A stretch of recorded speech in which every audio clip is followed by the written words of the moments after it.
우리 아이가 왜 말을 못할까요? 언제 말을 하게 될까요? 말을 너무 못해 답답합니다 라고 말씀을 하십니다. 언어 발달 지연이 있거나 의사소통에 문제가 있을 경우에 조기에 개입하는 것은 아주 중요합니다. 그럼 언제 조기에 개입을 해야 될까요? 저는 병원에서 근무를 하게 되어 제가 만나는 아동들은 출산 전후나 발달기의 뇌 손상으로 기인하는 내성마비 아동들이 대부분이고요. 그 연령대는 적게는 돌 무렵부터 많게는 17, 8세 전후로 다양합니다. 언어 발달 지연이 있거나 의사소통에 문제가 있을 경우에 조기에 개입하는 것은 아주 중요합니다. 그럼 언제 조기에 개입을 해야 될까요? 우선 또래들과 비교하였을 때 이해하는 것이 늦다.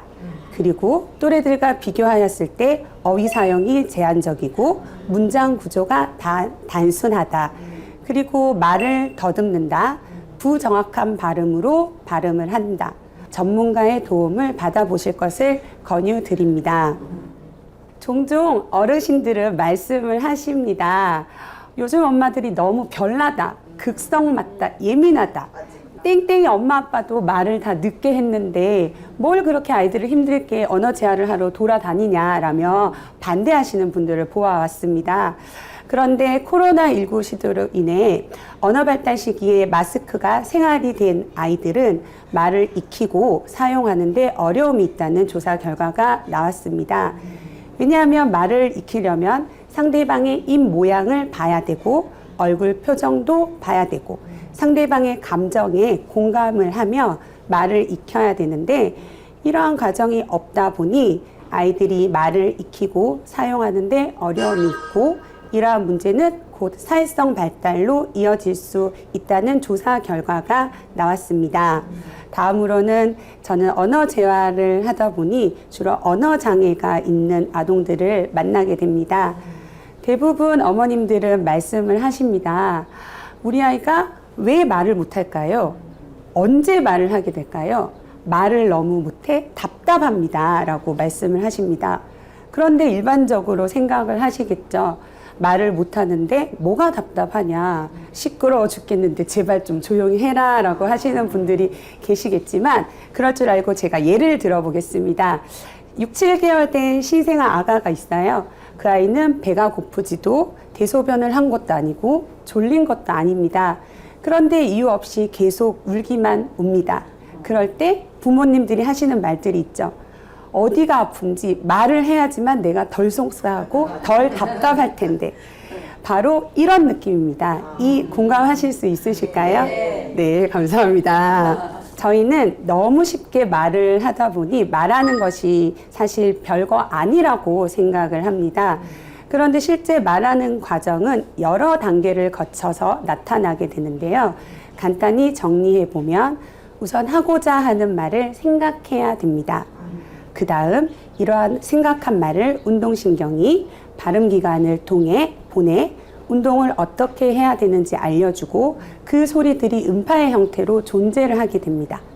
그런 다음 이 음파의 형태가 입 밖으로 나와 공기를 진동을 하게 되지요. 그럼 듣는 사람의 청각 정보를 똑똑똑 두드리게 됩니다. 그럼 듣는 사람의 뇌 속에 내재되어 있던 언어 지식을 이용을 하여서 다른 사람의 말을 이해하게 되는 것입니다.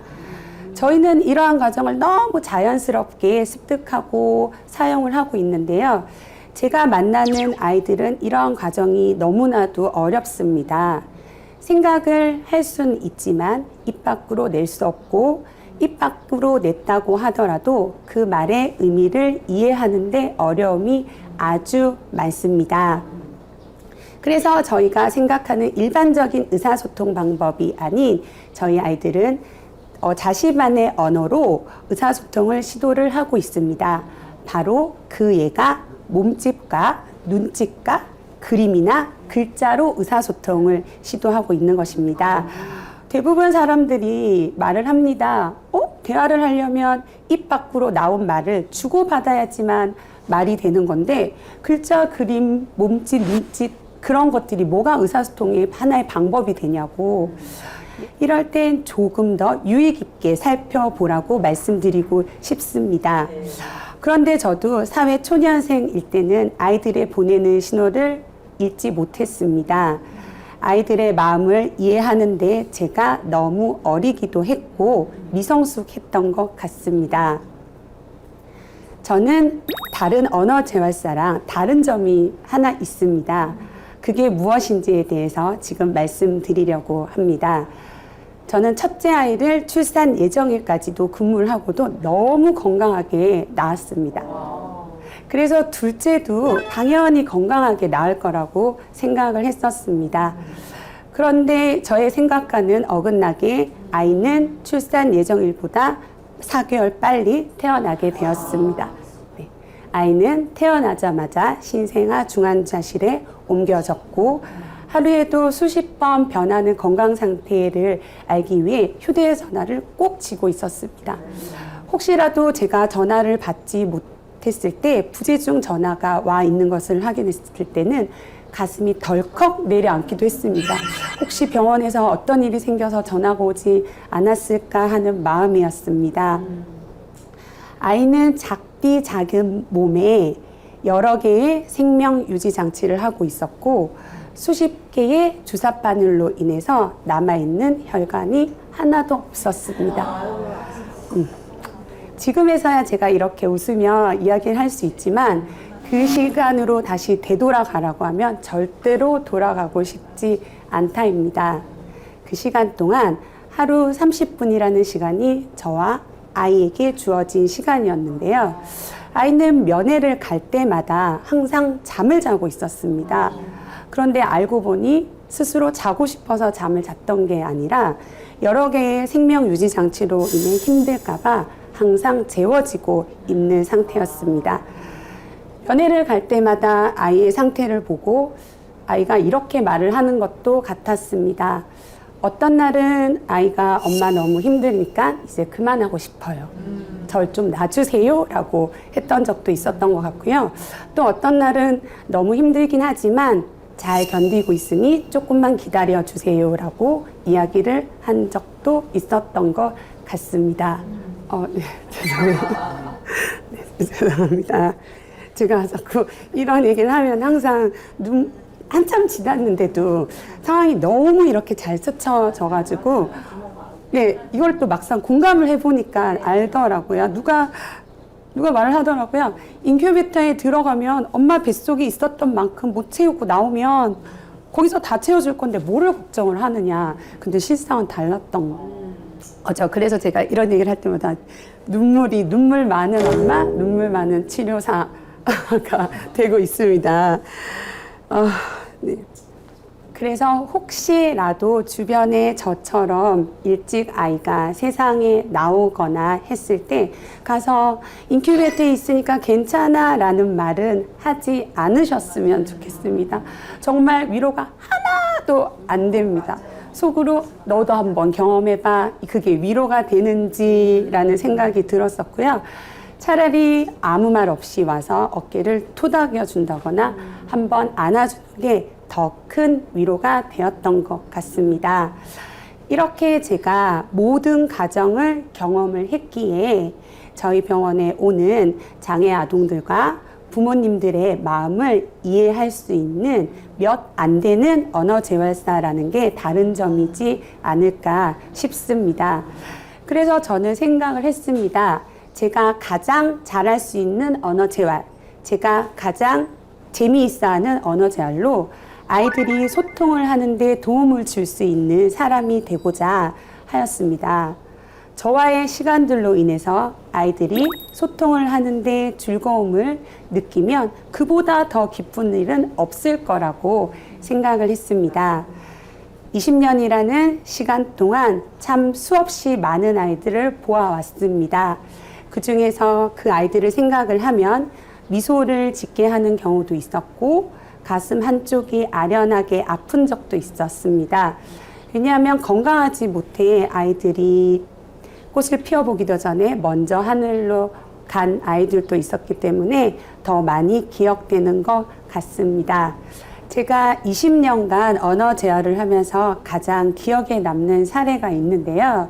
그 예를 알려드리겠습니다. 제가 아까 그 언어로 의사소통을 하지 않는 눈짓과 몸짓과 그림과 글자로 의사소통을 하는 방법에 대해 알려드렸잖아요. 그런데 이 눈동자의 움직임을 수도 없이 연습을 해서 아이가 제게 선생님 고맙습니다 라는 말을 했을 때 너무 감동적이었습니다. 선생님 감사합니다 라는 글자는 8글자밖에 되지 않습니다. 하지만 이 아이가 이 글자를 쓰기 위해서 1시간이라는 시간이 걸렸습니다. 눈동자의 움직임을 이용해서 시옷을 쓰고 어를 쓰고 눈이 잘 써지지 않으면 다시 지웠다가 그 글자를 완성하기까지 얼마나 많은 노력이 필요했는지 알기에 너무 감동적이었던 것 같고요. 그리고 언어장애 아동들을 만나고 있다 보니 대부분 말을 할 수 있는 아동들이 잘 없는 경우도 있습니다. 그중 외국에서 저희 나라에 와서 치료를 받던 적이 있었는데요. 고기능 자폐 아이였습니다.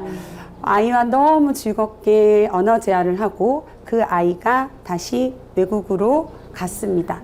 그래서 시간이 한참 흘러 10년 넘게도 흘렀습니다. 근데 그 아이에게서 연락이 왔습니다. 솔직히 말하면 저는 그 아이에 대해 잊고 있었습니다.